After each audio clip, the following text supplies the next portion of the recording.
Mutton keema sandwich ಮಾಡ್ತಿದ್ದೀನಿ ಇವತ್ತು.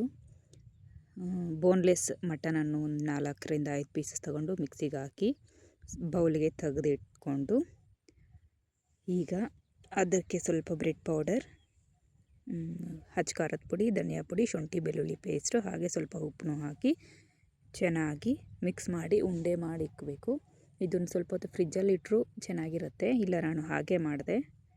ಈಗ ಅದನ್ನು ಸ್ವಲ್ಪ ಎಣ್ಣೆ ಎಲ್ಲ ಸವರ್ಕೊಂಡು ಕೈಗೆ ಎಷ್ಟು ತೆಳ್ಳಗಾಗುತ್ತೆ ಅಷ್ಟು ತೆಳ್ಳಗೆ ಕೈ ಮೇಲೇ ಹಾಕಿ ತಟ್ಕೊಂಡಿದ್ದೀನಿ. ನನಗೆ ಸ್ವಲ್ಪನೇ ಉಂಡೆ ಮಾಡ್ತಾ ಎಲ್ಲನೂ ಹಾಗೆ ಮಾಡಿ ಒಂದು ಪ್ಲೇಟ್ಗೆ ಸೈಡಿಗೆ ಇಡೋಣ. ಇದು ಮಿಕ್ಸ್ ಮಾಡಿ ಫ್ರಿಜ್ಜಲ್ಲಿ ಇಟ್ಟು ಆದಮೇಲೆ ಮಾಡಿದ್ರೆ ಚೆನ್ನಾಗಿರುತ್ತೆ. ನಾನು ಟೈಮ್ ಇರಲಿಲ್ಲ ಅಂತ ಹಾಗೆ ಮಾಡಿದೆ. ಈ ಥರ ಎಲ್ಲ ಪ್ಲೇಟಿಗೆ ಇಟ್ಕೊಂಡಿದ್ದೀನಿ. ಈಗ ಹೆಂಚು ಮೇಲೆ ಸ್ವಲ್ಪ ಎಣ್ಣೆ ಎಲ್ಲ ಹಾಕಿ ಬಿಸಿ ಆದಮೇಲೆ ಅದರ ಮೇಲೆ ಒಂದೊಂದು ಪೀಸನ್ನೇ ಎತ್ತಿ ಬಿಸಿ ಮಾಡೋಣ. ಎಣ್ಣೆಗೆ ಸ್ವಲ್ಪ ಚೆನ್ನಾಗಿ ಬಿಸಿ ಮಾಡ್ತಾ ಲಿಡ್ ಕ್ಲೋಸ್ ಮಾಡಬೇಕು. ಯಾಕಂದರೆ ಇದು ಮಟನ್ ಅಲ್ವಾ, ಸ್ವಲ್ಪ ಟೈಮ್ ತಗೊಳ್ಳುತ್ತೆ ಬೇಯೋಕ್ಕೆ. ಲೋ ಫ್ಲೇಮಲ್ಲೇ ಸುಡೋಣ. ಲಿಡ್ ಕ್ಲೋಸ್ ಮಾಡ್ತಾ ಆಮೇಲೆ ಸ್ವಲ್ಪ ಹೊತ್ತಾದಮೇಲೆ ತೆಗೆದು ರಿವರ್ಸ್ ಮಾಡಿ 2 ಕಡೆಯೂ ಚೆನ್ನಾಗಿ ಸುಡೋ ಹಾಗೆ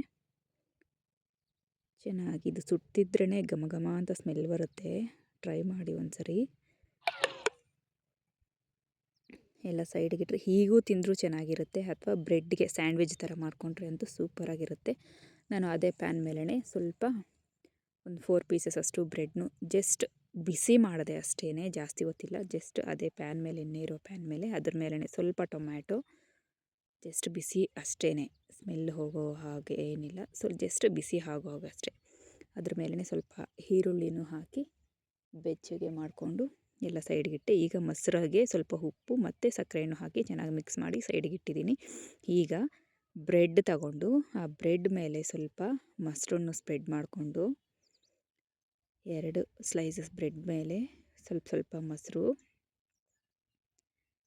ಅದ್ರ ಮೇಲೇ ಟೊಮ್ಯಾಟೊ, ಕೊತ್ತಂಬರಿ ಸೊಪ್ಪು ಇಲ್ಲ ಸ್ಪಿನ್ಯಾಚು ಎಲ್ಲನೂ ಹಾಕ್ಬೋದು. ನಾನು ಬರೀ ಟೊಮೊಟೊ ಮತ್ತು ಈರುಳ್ಳಿ ಅಷ್ಟೇ ಹಾಕಿದ್ದೀನಿ. ಈರುಳ್ಳಿನೂ ಅದ್ರ ಮೇಲೆ ಸೇಮ್ ಅದೇ ಥರನೇ ಏನು ಬೇಕಾದರೂ ಹಾಕ್ಬೋದು ಇದಕ್ಕೆ. ವೆಜಿಟೇಬಲ್ಸು, ಸೌತೆಕಾಯಿ, ಆಮೇಲೆ ಸೊಪ್ಪು, ಪಾಲಕ್ ಸೊಪ್ಪು ಅಂತೂ ಚೆನ್ನಾಗಿರುತ್ತೆ. ನನಗೆ ಅವೈಲೇಬಲ್ ಇಲ್ಲ, ಅದಕ್ಕೆ ಬರೀ ಈರುಳ್ಳಿ ಮತ್ತು ಟೊಮೊಟೊ ಮಾತ್ರ ಹಾಕಿದ್ದೀನಿ. ಅದ್ರ ಮೇಲೆ ಮಟನ್ ಕೈಮಾ ಅಂತ ಹೇಳ್ತೀನಿ ಅದನ್ನು ಅದ್ರ ಮೇಲೆ ಇಟ್ಟು, ನೆಕ್ಸ್ಟ್ ಇನ್ನೊಂದು ಬ್ರೆಡ್ ಸ್ಲೈಸ್ ಮೇಲೆ ಮೊಸರನ್ನು ಹಾಕಿ ಚೆನ್ನಾಗಿ ಸ್ಪ್ರೆಡ್ ಮಾಡಿಕೊಂಡು ಅದ್ರ ಮೇಲೆ ಕ್ಲೋಸ್ ಮಾಡೋದು. ತುಂಬ ಟೇಸ್ಟಿಯಾಗಿರುತ್ತೆ ಇದಂತೂ. ಎಲ್ಲ ಬ್ರೆಡ್ ಸ್ಲೈಸಸನ್ನು ಹಾಗೆ ಮಾಡಿ, ಬೇಕಾದರೆ ಇದಕ್ಕೂ ಸ್ವಲ್ಪ ಪೆಪ್ಪರ್ ಪೌಡರ್, ಶುಂಠಿನೂ ಹಾಕೋಬೋದು. ನಾನು ಏನೂ ಹಾಕದೆ ಸಿಂಪಲಾಗಿ ಟ್ರೈ ಮಾಡಿದ್ದೀನಿ. ಟೇಸ್ಟ್ ಅಂತೂ ಸಖತ್ತಾಗಿ ಬಂದಿದೆ.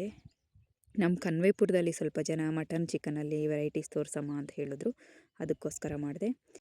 ಸೊ ಎಲ್ಲರೂ ಟ್ರೈ ಮಾಡಿ, ಚೆನ್ನಾಗಿರುತ್ತೆ, ಟೇಸ್ಟ್ ಮಾಡಿ.